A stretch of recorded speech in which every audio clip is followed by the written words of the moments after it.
The Cave of the Ancients by Tuesday Lobsang Rampa. Read to you by BlueFriend, November 2016. Chapter 9. The silence was profound, the air of concentration intense. At long intervals there came an almost inaudible rustle, which soon subsided again into death-like quiet. I looked about me, looking at the long lines of motionless, robed figures sitting erect on the floor. These were intent men concentrating on the doings of the outside world. Some, indeed, were more concerned with the doings of the world outside this one. My eyes roamed about, dwelling first on one august figure, and then on another. Here was a great abbot from a far-off district. There was a Lama in poor and humble dress, a man come down from the mountains. Unthinkingly, I moved one of the long, low tables so that I had more room. The silence was oppressive, a living silence, a silence that should not be with so many men here. Crash! The silence was rudely and loudly shattered. I jumped a foot off the ground in a sitting position, and somehow spun around at the same time. Sprawled out at full length, still in a daze, was a library messenger with wooden-backed books still clattering around him. Coming in, heavily laden, he hadn't seen the table which I had moved. Being only 18 inches from the ground, it had effectively tripped him, and now it was on top of him. Solicitous hands gently picked up the books and dusted them off.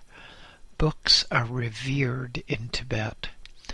Books contain knowledge and must never be abused or mishandled. Now the thought was for the books, not for the man. I picked up the table and moved it out of the way. Wonder of wonders, no one thought that I was in any way to blame. The messenger, rubbing his head, was trying to work out what had happened. I had not been near. Obviously, I could not have tripped him. Shaking his head in astonishment, he turned and went out. Soon calm was restored, and the Lamas went back to their reading in the library. Having been damaged top to bottom, literally, while working in the kitchens, I had been permanently banished therefrom. Now, for menial work, I had to go to the great library and dust the carvings on book covers and generally keep the place clean. Tibetan books are big and heavy. The wooden covers are intricately carved, giving the title and often a picture as well. It was heavy work, lifting the books from shelves, carrying them silently to my table, dusting them, and then returning each book to its allotted place. The librarian was very particular, carefully examining each book to see that it really was clean. There were wooden covers which housed magazines and papers from countries outside our boundaries. I liked particularly to look at these, although I could not read a single word. Many of these months-old foreign papers had pictures, and I would pore over them whenever possible. The more the librarian tried to stop me, the more I delved into these forbidden books whenever his attention was taken from me. Pictures of wheeled vehicles fascinated me. There were, of course, no wheeled vehicles in the whole of Tibet, and our prophecies indicated most clearly that with the advent of wheels into Tibet, there would be the beginning of the end. Tibet would later be invaded by an evil force which was spreading across the world like a cancerous blight. We hoped that in spite of the prophecy, larger, more powerful nations would not be interested in our little country, which had no warlike intentions, no designs upon the living space of others. I looked at pictures and I was fascinated. On one magazine, of course I do not know what it was called, I saw some pictures, a whole series of them, which showed the magazine being printed. There were huge machines with great rollers and immense cogwheels. Men in the pictures were working like maniacs, and I thought how different it was here in Tibet. Here one worked with the pride of craftsmanship, with the pride of doing a job well. No thought of commerce entered the mind of the craftsmen of Tibet. I turned and looked at those pages again, and then I thought of how we were doing things. Down in the village of Shou, books were being printed. Skilled monk carvers were carving onto fine woods Tibetan characters, carving them with the slowness which ensured absolute accuracy, absolute fidelity to minute detail. After the carvers finished each board of print, others would take that board and polish it, so that no flaw nor roughness remained on the wood. Then the board would be taken away to be inspected by others for accuracy as to text, for no mistake was ever allowed to creep into a Tibetan book. Time did not matter. Accuracy did. With the boards all carved, all carefully polished and inspected for errors or flaws, it would pass to the monk printers. They would lay the board face up on a bench, and then ink would be rolled onto the raised, carved words. Of course, the words were all carved in reverse, so that when printed they would appear the right way around. With the board inked and carefully inspected once again to make sure that no portion was left uninked, a sheet of stiff paper akin to the papyrus of Egypt would be quickly spread across the type with its inked surface. A smooth rolling pressure would be applied to the back of the sheet of paper, and then it would be stripped off from the printing surface in one swift movement. Monk inspectors would immediately take the page and examine it with minute care for any fault, any flaw, and if there was a flaw, the paper would not be scrapped nor burned, but would be made up into bundles. The printed word in Tibet is held as near sacred. It is considered to be an insult to learning to destroy or mutilate paper which bears words of learning or religious words. Thus, in the course of time, Tibet has accumulated bundle after bundle, bale after bale of slightly imperfect sheets. If the sheet of paper was considered satisfactorily printed, the printers were given the go-ahead, and they went on producing various sheets, each one of which was as carefully examined for flaws as was the first. I often used to watch these printers at work, and in the course of my studies I had to undertake their own work myself. I carved the printed words in reverse, I smoothed the carvings after, and under meticulous supervision I inked and later printed books. Tibetan books are not bound as are Western books. A Tibetan book is a long affair, or perhaps it would be better to say it was a wide affair and very short, because the Tibetan line of print extends for several feet, but the page may be only a foot high. All the sheets containing the necessary pages would be carefully laid out, and in the fullness of time, there was no hurry, they would dry. When they had been allowed time and time again for drying, the books would be assembled. First there would be a baseboard, to which there were attached 2 tapes. Then upon the baseboard would be assembled the pages of the book in their correct order, and when each book was thus assembled, upon the pile of printed pages would be placed another heavy board which formed the cover. This heavy board would bear intricate carvings, perhaps showing scenes from the book and, of course, giving the title. The 2 tapes from the bottom board would now be brought up and fastened across the top board. Some considerable pressure would be exerted so that all the sheets were forced down into one compact mass. Particularly valuable books would then be carefully wrapped in silk, and the wrappings would be sealed so that only those with adequate authority could open the wrappings and disturb the peace of that so carefully printed book. It seemed to me that many of these Western pictures were of women in a remarkable state of undress. It occurred to me that these countries must be very hot countries, for how otherwise could women go about in such a scanty state?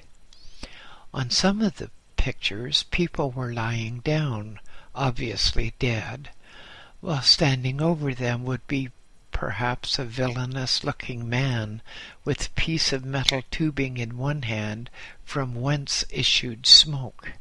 I never could understand the purpose of this, for, to judge from my own impressions, the people of the Western world made it their chief hobby to go around and kill each other. Then, big men with strange dresses on would come and put metal things on the hands or the wrists of the people with the smoking tube. The underclad ladies did not distress me at all, nor excite any particular interest in me, for Buddhists and Hindus, and in fact all the peoples of the East, knew well that sex was necessary in human life. It was known that sexual experience was perhaps the highest form of ecstasy which the human could experience while still in the flesh. For that reason, many of our religious paintings showed a man and a woman, usually referred to as God and Goddess, in the closest of close embraces. Because the facts of life and of birth were so well known, there is no particular need to disguise what were facts, and so sometimes detail was almost photographic. To us this was in no way pornographic, in no way indecent, but was merely the most convenient method of indicating that, with the union of male and female, certain specific sensations were generated, and it was explained that with the union of souls much greater pleasure could be experienced, but that, of course, would not be upon this world. From talks with traders in the city of Lhasa, in the village of Shou, and those who rested by the wayside at the western gate, I gathered the amazing information that in the Western world it was considered indecent to expose one's body to the gaze of another. I could not understand why this should be so, for the most elementary fact of life was that there had to be 2 sexes. I remembered a conversation with an old trader who frequented the route between Kalimpong in India and Lhasa. Throughout some considerable time I had made it my business to meet him at the western gate, and to greet him at one more successful visit to our land. Often we would stand there and chat for quite a while. I would give him news about Lhasa, and he would give me news about the great world outside. Often, too, he would bring books and magazines for my guide, the Lama Mingyar Dondap, and I would then have the pleasant task of delivering them. This particular trader once said to me, "I have told you much about the people of the West, but I still do not understand them. One of their sayings in particular just does not make sense to me. It is this: man is made in the image of God, they say, and yet they are afraid to show their body, which they claim is made in the image of God. Does it mean, then, that they are ashamed of God's form?" He would look at me questioningly, and I, of course, was quite at a loss. I just could not answer his question. Man is made in the image of God. Therefore, if God is the ultimate in perfection, as should be the case, there should be no shame in exposing an image of God. We so-called heathens were not ashamed of our bodies. We knew that without sex there would be no continuity of the race. We knew that sex on appropriate occasions and in appropriate surroundings, of course, increased the spirituality of a man and a woman. I was also astounded when I was told that some men and women who had been married, perhaps for years, had never seen the unclad body of the other. When I was told that they made love only with the blinds down and the lights out, I recall I thought my informant was taking me for a country bumpkin who really was too foolish to know what was going on in the world. And after one such session I decided that at the first opportunity I would ask my guide, the Lama Mingyar Dondap, about sex in the Western world. I turned away from the western gate and dashed across the road to the narrow, dangerous path which we boys of Chakpori used in preference to the regular path. This path would have frightened a mountaineer. Frequently it frightened us as well, but it was a point of honor not to use the other path unless we were in company with our seniors and, presumably, betters. The mode of progression upwards entailed climbing by hand up jagged tooths of rock, dangling precariously from certain exposed roots, and at all times doing these things which no presumably sane person would do if they were paid a fortune. Eventually I reached the top and got into the Chakpori by a route which was also known to us and which would have given the proctors fits if they too had known. So, at last I stood within the inner courtyard, far more exhausted than if I had come up the orthodox path, but at least honor was satisfied. I had done the trip up somewhat faster than some of the boys did it down. I shook the dust and the small stones out of my robe, and I emptied my bowl, which had collected numerous small ants, and then, feeling fairly presentable, I wended my way inwards in search of my guide, the Lama Mingyar Dondap. As I rounded a corner, I saw him proceeding away from me, and so I called, "Oh, Honorable Lama!" He stopped and turned and walked towards me, an action which possibly no other man in Chakpori would have done, for he treated every man and boy as equal. As he used to say, it is not the outward form, it is not the body which one is at present wearing, but what is inside, what is controlling the body, that counts.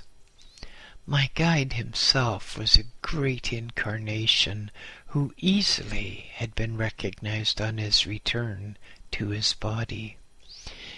It was an always remembered lesson for me that this great man was humble and always considered the feelings of those who were not merely not so great, but some who were, to put it bluntly, downright low. "Well now, Lobsang," said my guide, "I saw you coming up that forbidden path, and if I'd been a proctor you would now be smarting in quite a number of places. You would have been glad to remain standing for many hours." He laughed and said, "However, I used to do substantially the same thing myself, and I still get what is possibly a forbidden thrill in seeing others do what I can no longer do. Well, what is the rush, anyhow?"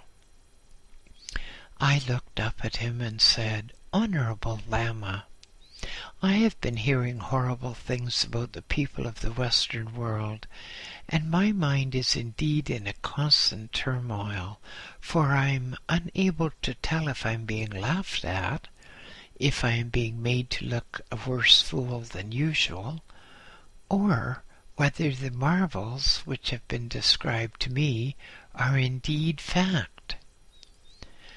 "Come with me, Lobsang," said my guide. "I'm just going to my room. I was going to meditate, but let us discuss things instead. Meditation can wait."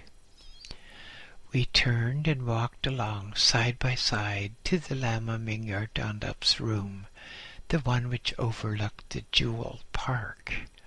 I entered the room in his footsteps, and instead of immediately sitting down, he rang for the attendant to bring us tea.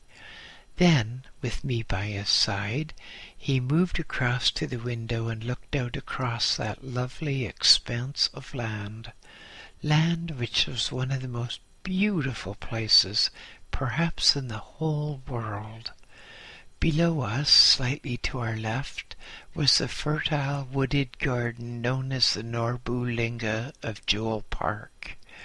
The beautiful clear water sparkled among the trees, and the inmost one's small temple, set upon an island, was gleaming in the sunlight.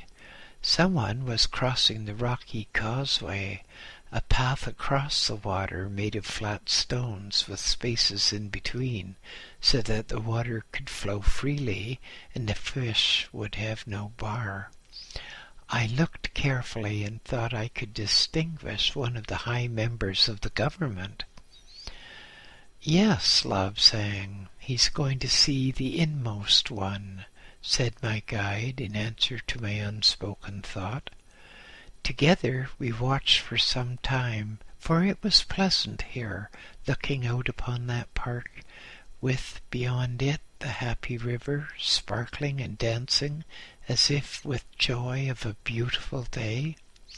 We could also see down by the ferry, one of my favorite spots, and it was a never-ending source of pleasure and amazement to me to see that ferryman get his inflated skin boat and paddle away merrily to the other side.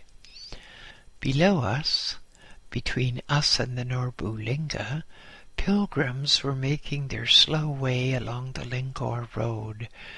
They went along, giving hardly a glance to our own Shakpuri, but keeping a constant lookout to see if possibly they could see anything of interest from the Jewel Park, for it must have been common knowledge to the ever-alert pilgrims that the inmost one would be at the Norbulingka. I could see, too, the Kashya Linga, a little park, well wooded, which was by the side of the ferry road. There was a small road leading from the Lingor road down to the Ki Chu, and it was used mainly by travellers who wanted to use the ferry. Some, however, used it to reach the Lama's gardens, which was on the other side of the ferry road. The attendant brought in tea for us, and pleasant food as well. My guide, the Lama Mingyardondup, said, "Come, Lobsang, let us break our fast, for men who are going to debate must not be empty inside unless their head so proves to be empty."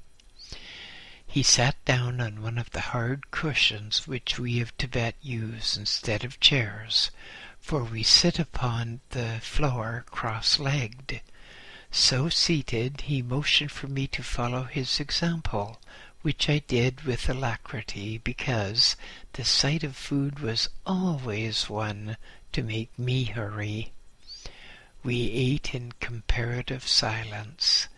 In Tibet, particularly among monks, it was not considered seemly to speak or to make a noise while food was before us. Monks alone ate in silence, but if they were in a congregation of any great number, a reader would read aloud from the sacred books. This reader would be in a high place where, in addition to seeing his book, he could look out across the gathering of monks and see immediately those who were so engrossed with their food that they had no time for his words. When there was a congregation of monks eating, then proctors would also be present to see that there was no talking except for the monk reader. But we were alone. We passed a few desultory remarks to each other, knowing that many of the old customs, such as remaining silent at meals, were good for discipline when one was in a throng, but were not necessary for just a pair such as we. So, in my conceit, classed myself as an associate of one of the truly great men of my country. "Well, Lobsang, tell me what it is that bothers you so," said my guide. "Honorable Lama," I said in some excitement, "a trader passing through here, and with whom I was discussing matters of some moment at the western gate, gave me some remarkable information about the people of the West. He told me that they thought our religious paintings obscene. He told me some incredible things about their sex habits, and I am still not at all sure that he was not taking me for a fool." My guide looked at me and thought for a moment or two, and then he said, "To go into this matter, Lobsang, would take more than one session. We have to go to our service, and the time is near for that. Let us just discuss one aspect of this first, shall we?" I nodded very eagerly, because I really was most puzzled about all this. My guide then said, "All this springs from religion. The religion of the West is different from the religion of the East. We should look into this and see what bearing it has on the subject." He arranged his robes about him more comfortably and rang for the attendant to clear the things from the table. When that had been done, he turned to me and started a discussion, which I found to be of enthralling interest. "Lobsang," he said, "we must draw a parallel between one of the religions of the West and our own Buddhist religion. You will realize from your lessons that the teaching of our Lord Gautama have been altered somewhat in the course of time. Throughout the years and the centuries which have elapsed since the passing from this earth of the Gautama and his elevation to Buddhahood, the teachings which he personally taught have changed. Some of us think they have changed for the worse. Others think the teachings have been brought into line with modern thought." He looked at me to see if I was following him with sufficient attention, to see if I understood what he was talking about. I understood, and I followed him perfectly. He nodded to me briefly and then continued. We had our great being, whom we call Gautama, whom some call the Buddha. The Christians also had their great being. Their great being propounded certain teachings. Legend, and in fact actual records, testify to the fact that their great being, who, according to their own scriptures, wandered abroad in the wilderness, actually visited India and Tibet in search of information, in search of knowledge about a religion which would be suitable for Western mentalities and spiritualities. This great being came to Lhasa and actually visited our cathedral, the Jokang. The great being then returned to the West and formulated a religion which was in every way admirable and suitable for the Western people. With the passing of that great being from this earth, as our own Gautama passed, certain dissensions arose in the Christian Church. Some 60 years after that passing, a convention or meeting was held at a place called Constantinople. Certain changes were made in Christian dogma. Certain changes were made in Christian belief. Probably some of the priests of the day felt that they had to put in a few torments in order to keep some of the more refractory of their congregation in good order. Again he looked at me to see if I was following him. Again I indicated that I was not merely following him, but that I was vastly interested. The men who attended that convention at Constantinople in the year 60 were men who were not sympathetic toward women, just as some of our monks feel faint at the mere thought of a woman. The majority of them regarded sex as something unclean, something which should only be resorted to in the case of absolute necessity in order to increase the race. These were men who had no great sexual urges themselves. No doubt they had other urges. Perhaps some of those urges were spiritual. I do not know. I only know that in the year 60 they decided that sex was unclean. Sex was the work of the devil. They decided that children were brought into the world unclean and were not fit to go to a reward until in some way they had been cleansed first.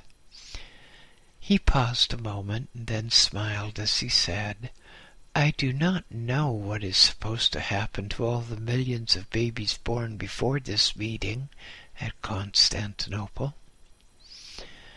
You will understand, Lobsang, that I am giving you information about Christianity as I understand it.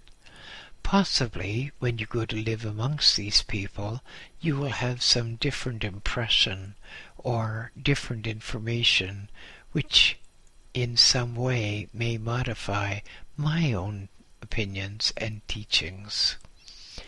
As he finished his statements, the conches sounded and the temple trumpets blared. About us there was the ordered bustle of disciplined men getting ready for service. We too stood up and brushed off our robes before making our way down to the temple for the service. Before leaving me at the entrance, my guide said, Come to my room after Lobsang, and we will continue our discussion. So I entered into the temple and took my place among my fellows, and I said my prayers, and I thanked my own particular God that I was a Tibetan, the same as my guide, the Lama Mingyar Dondap. It was beautiful in the old temple, the air of worship, the gently drifting clouds of incense which kept us in touch with people on other planes of existence. Incense is not just a pleasant smell, not something which disinfects a temple. It's a living force, a force which is so arranged that by picking the particular type of incense, we can actually control the rate of vibration. Tonight in the temple, the incense was floating and giving a mellow, old-world atmosphere to the place. I looked out from my place among the boys of my group, looked out into the dim mists of the temple building. There was the deep chanting of the old lamas accompanied by, at times, the silver bells. Tonight we had a Japanese monk with us. He had come all the way across our land after having stopped in India for some time. He was a great man in his own country, and he had brought with him his wooden drums, drums which play such a great part in the religion of the Japanese monks.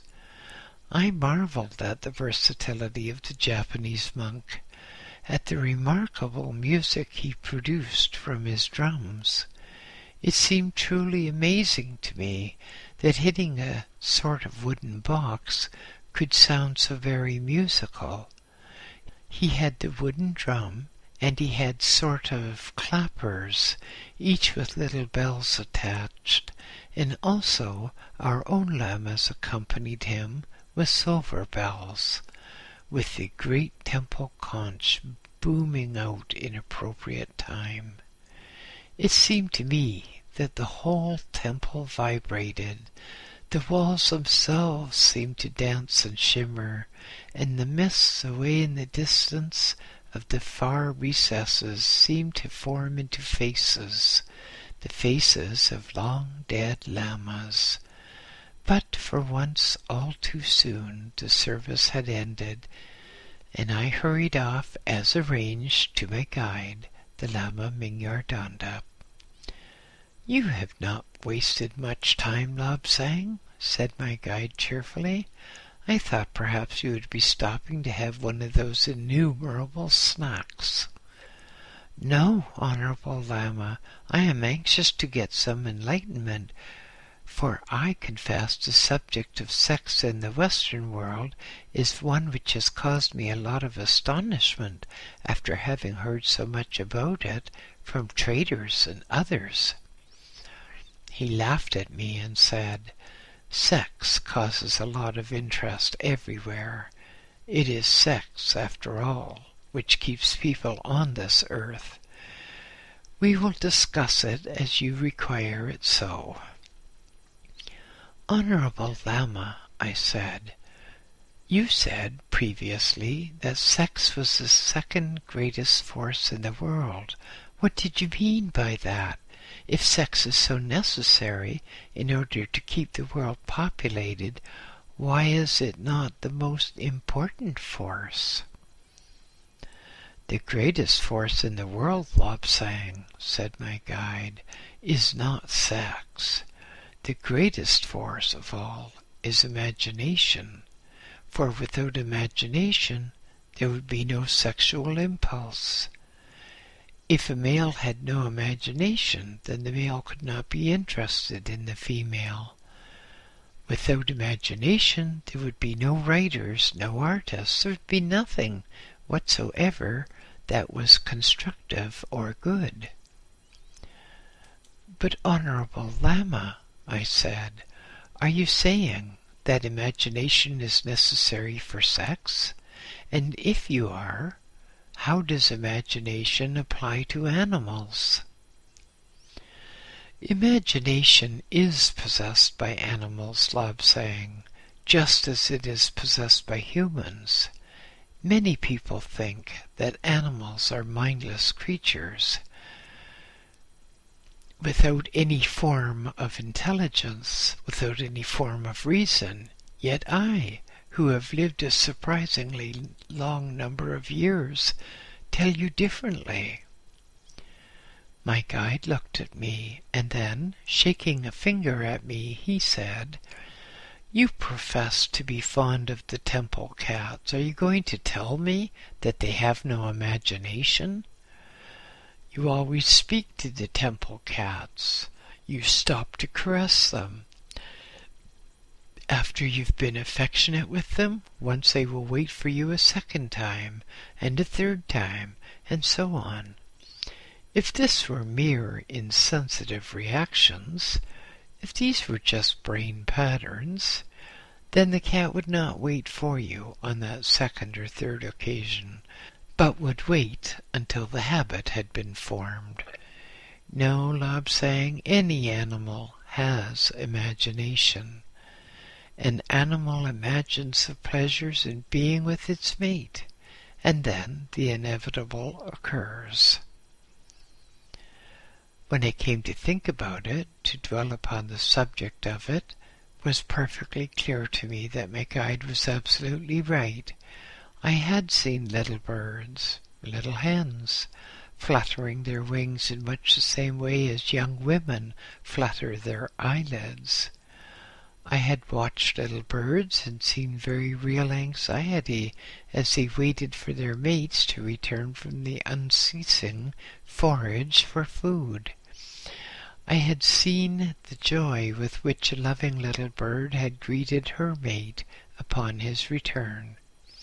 It was obvious to me, now that I thought about it, that animals really had imagination, and so I could see the sense of my guide's remarks that imagination was the greatest force on earth.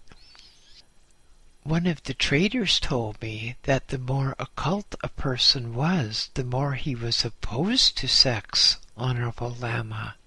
I said, "Is this true, or am I being teased?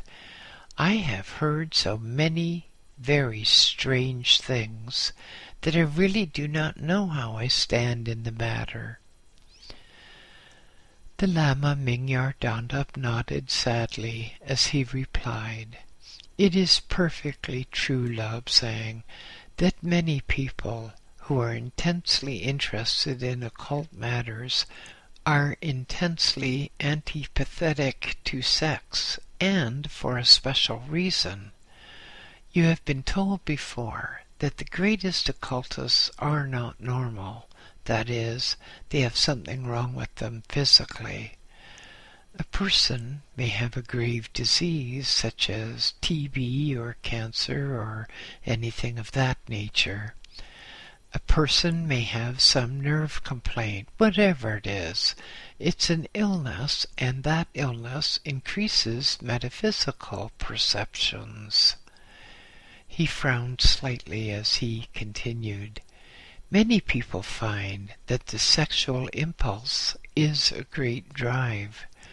Some people, for one reason or another, use methods of sublimating that sexual drive, and they may turn to things spiritual.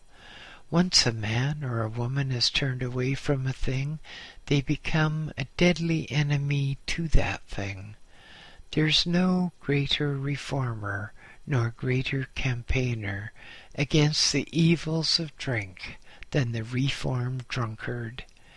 In the same way, a man or a woman who has renounced sex, possibly because they could not satisfy nor be satisfied, will turn to occult matters, and all the drive which formerly went, successfully or unsuccessfully, into sexual adventures is now devoted to occult adventures. But unfortunately, these people so often tend to be unbalanced about it. They tend to bleat that only in renouncing sex is it possible to progress. Nothing could be more fantastic. Nothing could be more distorted. Some of the greatest people are able to enjoy a normal life and also to progress vastly in metaphysics. Just at that moment, the great medical Lama Chinronobo came in. We greeted him and he sat down with us. I am just telling Lobsang some matters about sex and occultism, said my guide. Ah, yes, said the Lama Chinronobo. It is time he was given some information on this. I have thought so for a long time. My guide continued. It is clear that those who use sex normally, as it is meant to be used, increase their own spiritual force. Sex is not a matter to be abused, but on the other hand, nor is it a matter to be repudiated. By bringing vibrations to a person, that person can increase spiritually. I want to point out to you, however, that the sexual act should only be indulged in by those who are in love, by those who are bound together by spiritual affinity. That which is illicit, unlawful, is merely prostitution of the body, and can harm one as much as the other can help one. In the same way, a man or a woman should have only one partner, eschewing all temptations which would lead from the one path of truth and righteousness. The Lama Chinronobo said, But here is another matter upon which you should dwell, respected colleague, and it is this, the matter referring to birth control. I will leave you to deal with it. He rose to his feet, bowed gravely to us, and left the room. My guide waited for a moment and then said, Are you tired of this yet, Lobsang? No, sir, I replied. I am anxious to learn all I can, for this is strange to me.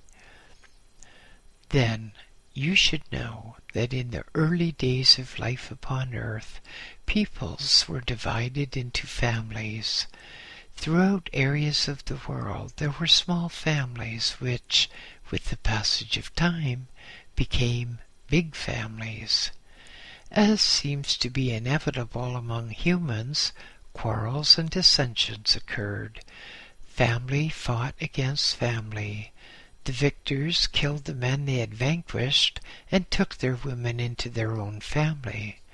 Soon it became clear that the bigger the family, which was now referred to as a tribe, the more powerful and the more secure it was from the aggressive acts of others. The tribes were increasing in size as the years and centuries went by. Some men set up as priests, but priests with a bit of political power, with an eye to the future. The priests decided that they had to have a sacred edict, what they could call a command from God, which would help the tribe as a whole. They taught that one had to be fruitful and multiply. In those days it was a very real necessity because unless people multiplied, their tribe became weak and perhaps completely wiped out. So the priests who commanded that the people be fruitful and multiply were even safeguarding the future of their own tribe. With the passage of centuries and centuries, however, it is quite clear that the population of the world is increasing at such a pace that the world is becoming overpopulated. There are more people than food resources justify. Something will have to be done about it. I could follow all this. It made sense to me, and I was glad to see my friends of the Pargo Keiling, the traders who had traveled so far and for so long, had told me the truth. My guide continued, Some religions, even now, think that it is wrong indeed to place any limitation upon the number of children who are born. But if one looks at world history, one sees that most of the wars are caused by lack of living space on the part of the aggressor.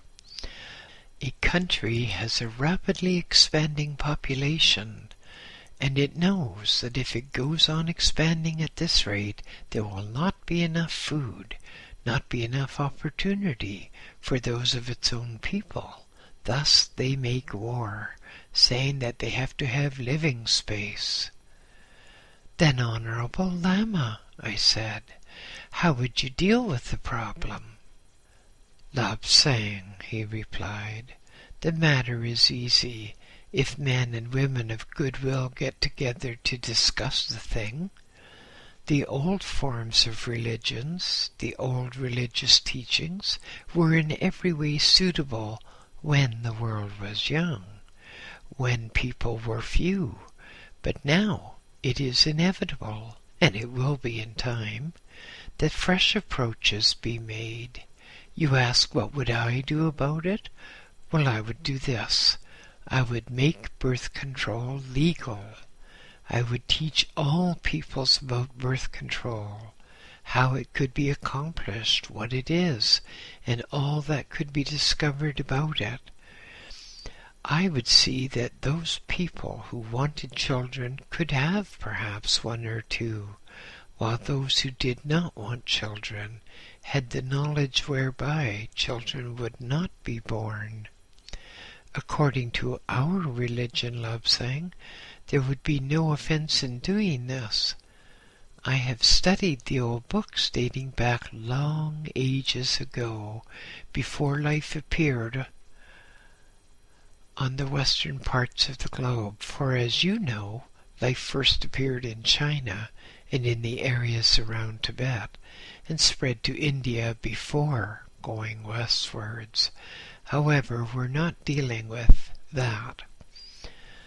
I decided then and there that as soon as I could, I would get my guide to talk more about the origin of life upon this earth, but I recollected that now I was studying all that I could on the matter of sex. My guide was watching me, and as he saw that I was again paying attention, he continued. As I was saying, the majority of wars are caused by overpopulation. It is a fact that there will be wars. There will always be wars, so long as there are vast and increasing populations. And it is necessary that there should be, for otherwise there will be absolutely overrun with people, in the same way that a dead rat is soon completely overrun by swarms of ants.